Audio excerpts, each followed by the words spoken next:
Hola, mi nombre es Pilar Mosquera. Bienvenidos a mi podcast Menopausia, un renacer, donde podrán obtener información confiable sobre esta etapa de la vida. Hola amigos. Conocer sobre los hábitos de higiene y las técnicas para curar a los enfermos que utilizaban los pueblos antiguos es interesante e importante.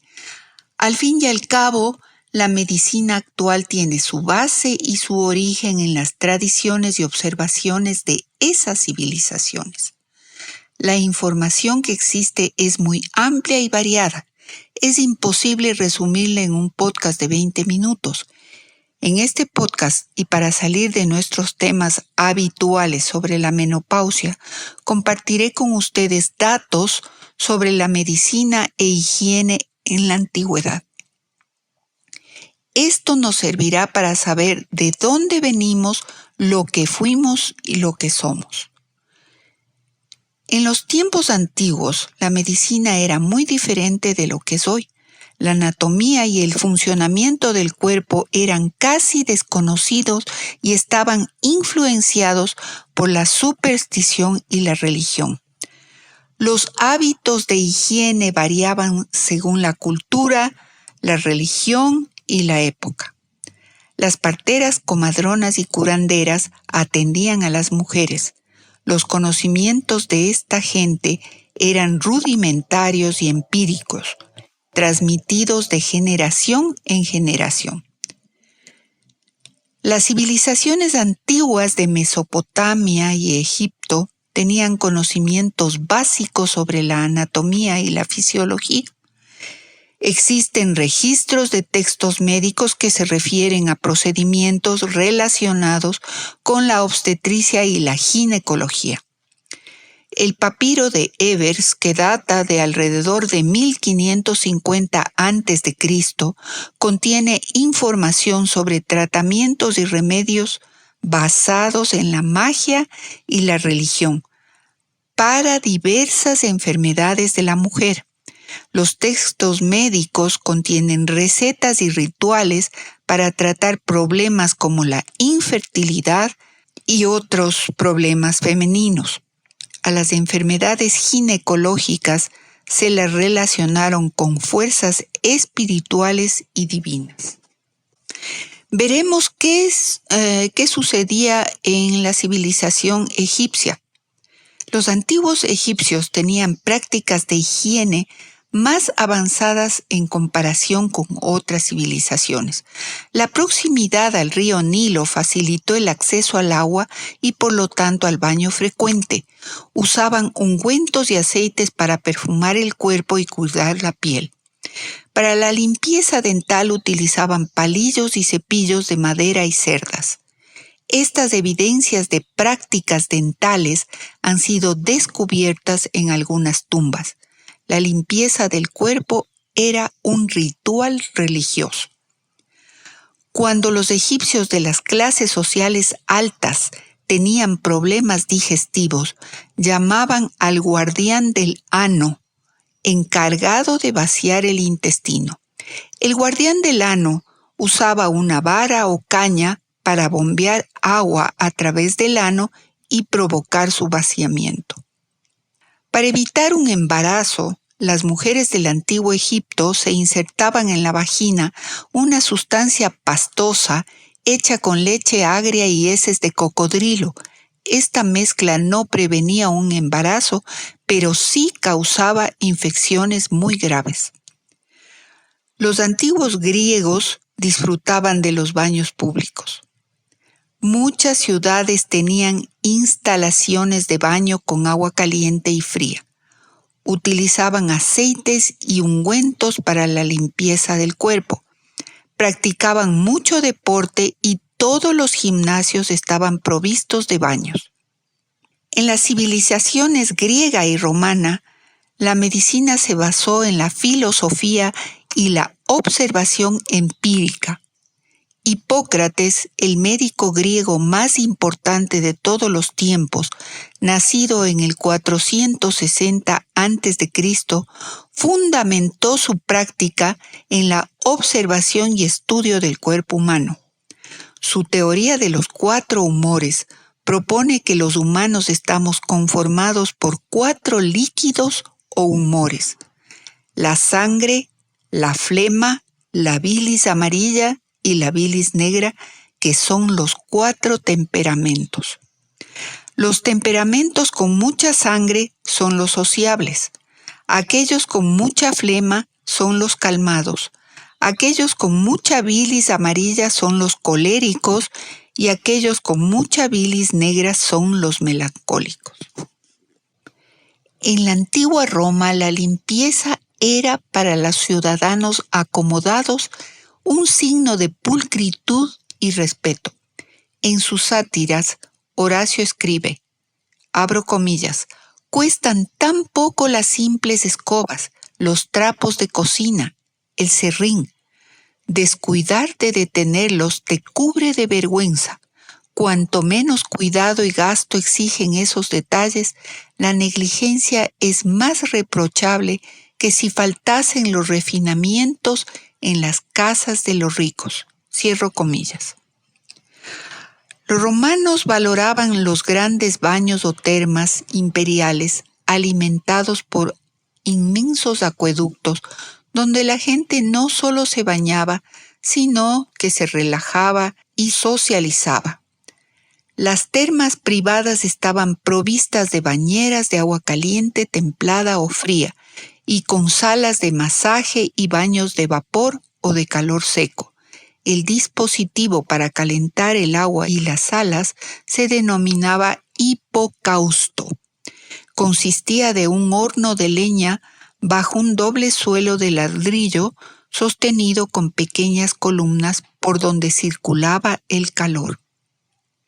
El agua que corría por los acueductos no llegaba a las casas particulares, sino que iba directamente a las fuentes, termas y letrinas públicas. La limpieza la realizaban los sirvientes esclavos. Mientras más esclavos, más relevante la posición social del propietario. Las esclavas, según menciona Plauto, el célebre comediógrafo, abro comillas, tejen, muelen, cortan leña, barren la casa, guisan y aguantan los azotes. Esto garantiza el perfecto funcionamiento del hogar. Cierro comillas. No existía en Roma intimidad para ir al baño. Estas actividades se hacían a vista de todos. Los bataneros dejaban a las puertas de las casas las tinajas donde se recogía la orina. El emperador Vespasiano, del 79 al 81 después de Cristo, puso un impuesto a la orina que por su contenido de amoníaco era utilizada para la confección de paños. Algunos ciudadanos preferían verter el contenido de los orinales a las calles, al grito de «agua va», para no pagar el impuesto. A comienzos del siglo XX, en muchos países de América, todavía se conservaba esta costumbre de arrojar por la ventana, al grito de «agua va», el contenido de las vacinillas. Las letrinas de la gente acomodada, patricios, mercaderes, nobles y aristócratas, eran fosas cubiertas con una placa con un agujero circular que eran utilizadas por los habitantes de la casa, incluidos los esclavos. En ellas se vaciaban las vacinillas. Estaban situadas en la parte externa de las viviendas para evitar el mal olor y se limpiaban periódicamente. En los yacimientos arqueológicos se observa que la letrina estaba en la cocina cerca del fregadero. El agua que era acarreada por los esclavos aguadores desde las fuentes públicas hasta los domicilios privados era aprovechada para llevar los desechos hasta la calle. En las ciudades que tenían una red de alcantarillado, las letrinas se conectaban a la red a través de canales. Las esclavas utilizaban los paños, escobas, esponjas, el agua y el serrín para el aseo. Las esponjas se utilizaban para limpiar las columnas y mesas y también servían como papel higiénico. Los paños más toscos se utilizaban en la cocina y los paños más finos como servilletas para los invitados. Las escobas eran de hojas de palmera y el serrín se utilizaba para absorber líquidos y grasa. En la antigua Roma no se conocía el jabón y el lavado de la ropa era un problema. Las prendas más ligeras se remojaban y enjuagaban, pero las piezas de lana y las manchas más persistentes requerían los servicios especializados de los batanes, que eran estas lavanderías de la ropa fina donde se empleaban diversas sustancias minerales y vegetales para el lavado. En la antigua China se utilizaban las hierbas aromáticas para tratar diversos problemas de salud. Las técnicas de acupuntura y masaje eran parte de los rituales. El arsénico se utilizaba para blanquear la ropa y las sábanas. El baño era frecuente porque se relacionaba la higiene con la salud y el bienestar. En el Japón medieval, la higiene personal se asociaba con la pureza. Las bañeras eran de madera. La limpieza de la ropa y viviendas era de la mayor importancia para sus habitantes. En la India antigua, los baños eran rituales religiosos. Se usaban aceites y hierbas para limpiar el cuerpo. El aseo de la boca era prioritario. En la Edad Media, los hábitos de higiene variaban considerablemente. El desconocimiento sobre la propagación de enfermedades contribuyó a la negligencia en la higiene personal. La gente tenía poco acceso al agua limpia. Los baños frecuentes no eran aconsejados por la Iglesia por considerarlos nocivos. La medicina de la mujer se estancó debido a la influencia negativa de la Iglesia Católica y a la falta de conocimiento anatómico. Las prácticas médicas eran realizadas por parteras y se basaban en teorías místicas y religiosas. La menstruación y el parto eran considerados castigos divinos y todo aquel que tocare o se sentare junto a una mujer que menstruaba o que había parido era considerado impuro. La vida sexual en la Edad Media, según relatos del historiador Alessandro Barbero, se caracterizaba por ser natural y libre. El derecho al placer era igual para hombres y mujeres, incluido el clero. La homosexualidad era aceptada aunque no estaba aprobada legalmente. El sexo, como pasión morbosa o apetito perverso, son conceptos recientes de fines del siglo XIX y han obscurecido y ensombrecido tanto el acto sexual que lo han convertido en algo morboso y perverso. Prueba de ello es la difusión de la pornografía. Hoy el sexo ya no es natural, sino cultural. La Iglesia medieval tenía una fuerte influencia en la sexualidad. A pesar de eso, la gente de la Edad Media era más sexual y menos reprimida que en las épocas posteriores. Utilizaban anticonceptivos porque buscaban el placer sexual sin hijos. Los anticonceptivos eran brebajes y amuletos que fallaban con frecuencia. Las prostitutas de la Edad Media no se embarazaban. Los estudiosos creían que la frecuencia de las relaciones sexuales había producido una pérdida de las rugosidades de la vagina. La vagina lisa no retenía el semen, lo que dificultaba el embarazo. Otros decían que las prostitutas no quedaban embarazadas porque no sentían placer con sus clientes, y sin placer de hombre y mujer era imposible el embarazo. Todo esto es un mito. Algunos testimonios sobre el hecho de que las prostitutas medievales no se embarazaban mencionaban que era porque su método anticonceptivo era el sexo anal. En el siglo II, el ginecólogo griego Sorano de Éfesus inventó una técnica para evitar que la mujer se embarace. Éfesus recomendaba que inmediatamente después del acto sexual, la mujer salte hacia atrás y estornude. Esto provocaba la expulsión del semen, evitando el embarazo. En el siglo VII, para evitar un embarazo, se recomendaba a la mujer china freír mercurio en aceite y beberlo en ayunas. Esta mezcla provocaba esterilidad y con frecuencia una muerte dolorosa. En el siglo XII, en la Europa de la Edad Media, un boletín médico llamado La Trotula recomendaba a la mujer cortar los testículos de las comadrejas vivas, envolverlos en piel de ganso y usarlos como amuletos atados al cuello para evitar el embarazo. En el Renacimiento comenzaron a surgir avances en la anatomía y la cirugía. El trabajo de anatomistas como Andreas Vesalius permitió una mejor comprensión de la anatomía del cuerpo humano, incluido el sistema reproductivo femenino. A pesar de esto, las prácticas médicas en ginecología seguían siendo limitadas y en gran medida realizadas por parteras o comadronas. Los condones fabricados con intestinos de oveja y pescado fueron muy utilizados durante la Revolución Inglesa entre 1642 y 1688 para proteger a los soldados de enfermedades de transmisión sexual.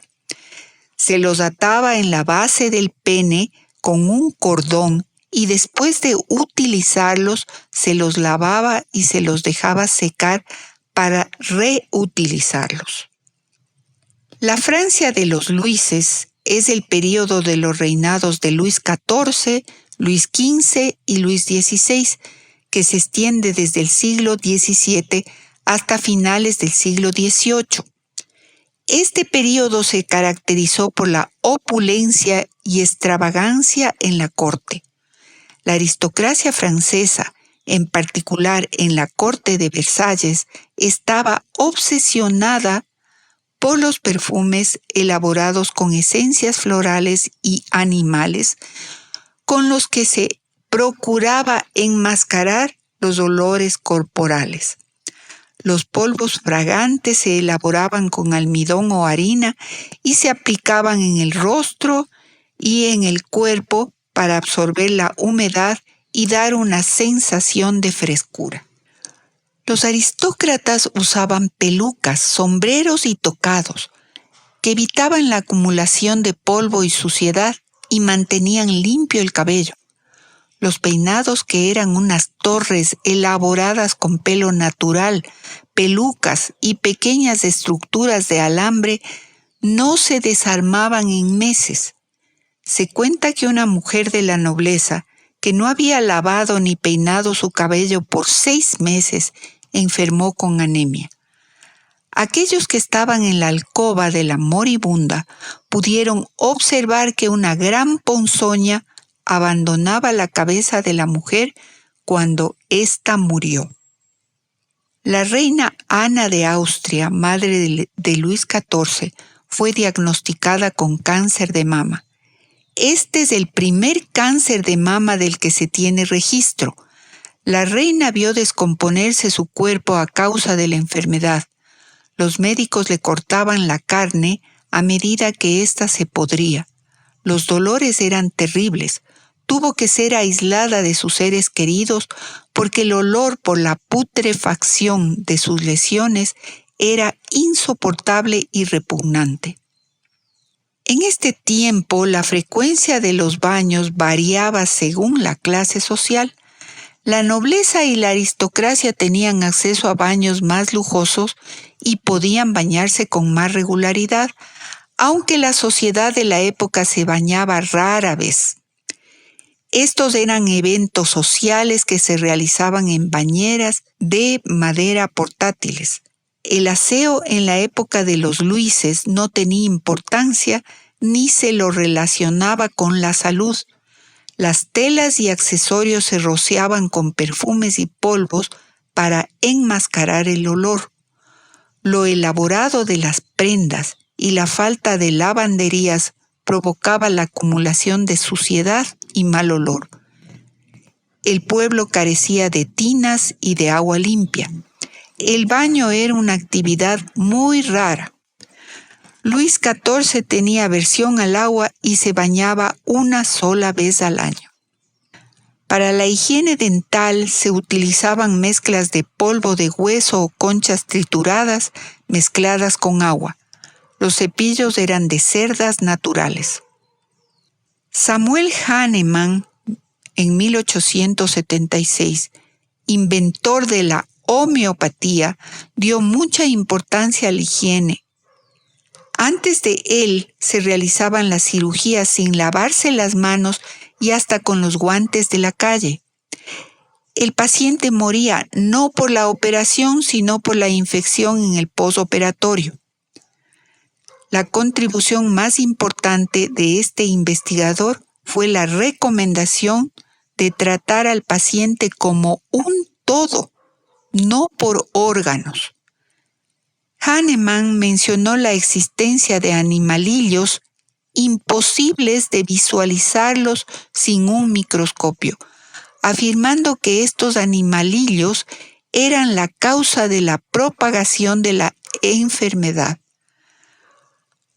Lo llamó miasma. Inclusive llegó a afirmar la existencia de seres más pequeños que el miasma y que serían los virus. En 1785, Eugenio de Santa Cruz y Espejo, médico, escritor y revolucionario ecuatoriano, intentó reformar las estructuras sociales y políticas de la época a través de sus escritos y observaciones. Espejo escribió su obra titulada Reflexiones acerca de un método para preservar a los pueblos de las viruelas.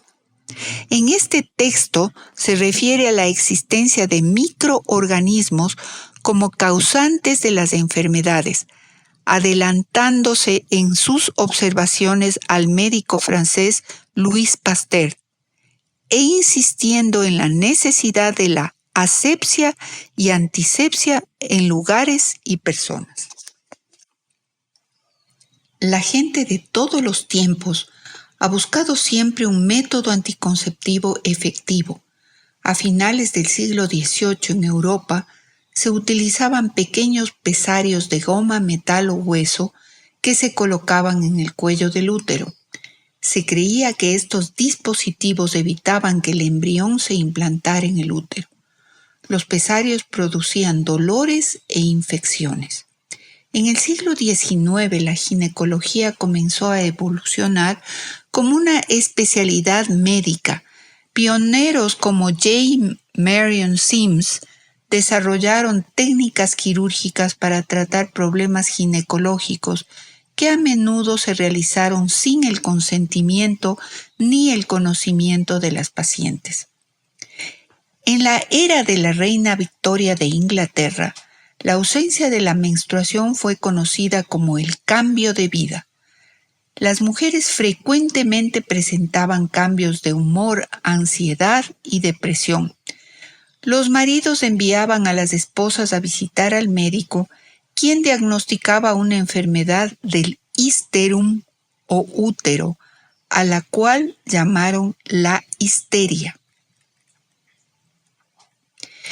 El tratamiento para la histeria se basaba en un masaje pélvico que el médico daba a la paciente y que tenía la finalidad de lograr un paroxismo histérico que conocemos como orgasmo. Las mujeres estaban encantadas con este tratamiento innovador y era tal el número de mujeres que pedía consulta para recibir el tratamiento para la histeria que al final del día los médicos quedaban agotados y con sus manos acalambradas de tantos masajes. De ahí surge el invento de un artefacto que producía vibraciones rítmicas tendientes a lograr más fácil y rápidamente el paroxismo histéricos que aliviaba a la paciente de su depresión y mal humor. Este es el origen del vibrador, que en aquel entonces era visto como un artefacto curativo. Las mujeres adineradas lograron adquirir uno para su uso personal y lo utilizaban cuando sentían los brotes de histeria. Pasado el tiempo, cuando el aparato apareció en las películas pornográficas, este tomó un matiz netamente sexual y erótico y se lo relacionó con el pecado y nocivo para la salud mental y espiritual. La ginecología como especialidad comenzó a desarrollarse formalmente en los siglos XIX y XX con la aparición de técnicas quirúrgicas más avanzadas, el conocimiento de enfermedades infecciosas y la mejora en la comprensión de la salud reproductiva de las mujeres. Amigos, espero que este podcast haya sido de su agrado. Si les gustó, agradeceré dejarme un like y compartirlo con sus contactos. Sus sugerencias y comentarios son bienvenidos. Muchas gracias. Suscríbete a mi podcast, dame un like y activa la campanita para recibir los próximos episodios en los cuales hablaremos extensamente sobre la menopausia, sus diferentes etapas, enfermedades, tratamientos, medicinas alternativas, alimentación, ejercicio y muchos otros temas que nos interesan en esta edad. Déjame tus comentarios y sugerencias. Muchas gracias, nos vemos en un próximo episodio de Menopausia, un renacer.